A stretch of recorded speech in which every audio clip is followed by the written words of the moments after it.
अरे यार 3 बजे फिल्म शुरू हो जाएगी, तू क्या कर रही है? बस मुझे 5 मिनट दे, मैं अभी साड़ी बदल कर आती हूँ। अरे बहू, तू अचानक कहाँ जा रही है? तेरी सास तुझे आवाज दे रही है। अरे छोड़ ना, ये बुढ़िया कभी नहीं सुधरेगी। क्या हुआ माँ जी? मैंने आपको कितनी बार मना किया है कि मुझे जाते हुए टोका मत कीजिए। मैं फिल्म देखने जा रही हूँ। तू अभी चली जाएगी तो मेरे लिए खाना कौन बनाएगा बहू? सुबह से भूखी बैठी हूँ। अरे माँ जी, आप कौन सा घर का काम करती हो जो आपको भूख लगी है? अच्छा, मुझे देर हो रही है, चलना रीटा। अंजलि के जाते ही सीता देवी अपनी किस्मत को कोसते हुए सारा दिन घर में भूखी बैठी रहती हैं। इस तरह अंजलि अपना बहू होने का कर्तव्य कभी नहीं निभाती थी। वहीं दूसरी तरफ अपनी सास के खाते से पैसे निकाल के अपने शौक पूरे करती थी। लेकिन सीता देवी इस उम्मीद पर थी कि एक दिन उसकी बहू सुधर जाएगी। फिर एक दिन सीता देवी की जुड़वा बहन गीता देवी वहां आती है। अपनी बहन को घर के काम करते हुए देख गीता देवी आग बबूला हो जाती है। अरे ये सब यहाँ क्या चल रहा है सीता? तेरी बहू कहाँ है जो तू घर के काम कर रही है?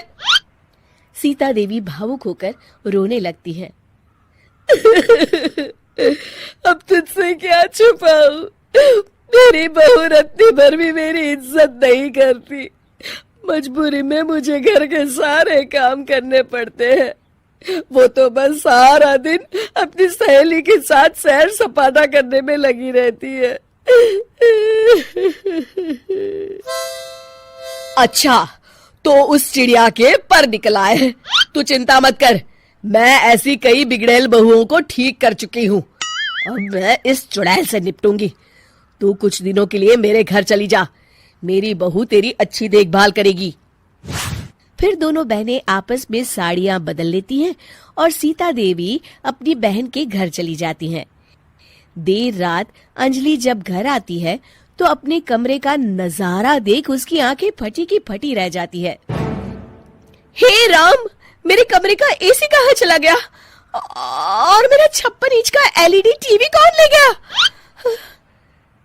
अंजलि तैस के साथ अपनी सास के कमरे में जाती है।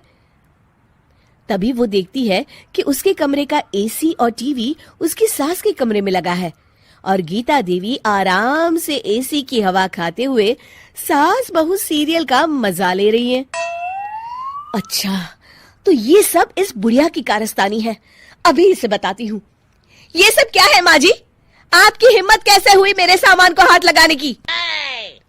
क्यों बहू, ये सारा सामान तूने तेरे पिताजी के पैसों से खरीदा है क्या? हैं? लगता है तू भूल गई कि ये सारा सामान मेरे पैसों से आया है, इसलिए मैं अपनी सारी चीजें अपने कमरे में उठा लाई। तुझे कोई एतराज है? चल जा यहाँ से, सीरियल का मजा किरकिरा मत कर।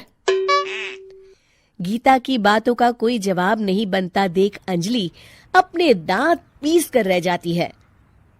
अगले दिन रीटा और अंजलि शॉपिंग पे जाने की तैयारी करती हैं। अंजलि जैसे ही अपनी स्कूटी पर बैठती है तभी गीता देवी स्कूटी की चाबी निकाल लेती हैं। अरे, ये स्कूटी कहाँ लिए जा रही है? ये भी मेरी कमाई की है। माँ जी, ये तो आप हद कर रही हैं। मैं बाहर पैदल जाऊंगी क्या? हाँ, पैदल जा। वैसे भी तुझे घूमने का शौक है, मुझे नहीं। देखिए माँ जी, इस तरह मेरी सहेली के सामने मेरी बेइज्जती करके आप ठीक नहीं कर रही हैं। आप मुझे अच्छी तरह जानती हैं, बाद में आपको पछताना पड़ेगा। अच्छा, तो तू नहीं सुधरने वाली, मेरे ही घर में मुझे ही धमकी दे रही है। तेरी याददाश्त के लिए बता दूं कि ये मकान मेरे नाम पर है। अब तू देख, मैं आज ही अपने बिल्लू वकील को बुलाकर ये सारी जायदाद अनाथालय को दान कर देती हूँ, फिर तुझे एक ढेला भी नहीं मिलेगा। गीता की बातें सुनकर अंजलि के पैरों तले जमीन खिसक जाती है। अरे, अगर तेरी सास ने तुझे अपनी जायदाद से बेदखल कर दिया तब तो तू सड़क पर आ जाएगी।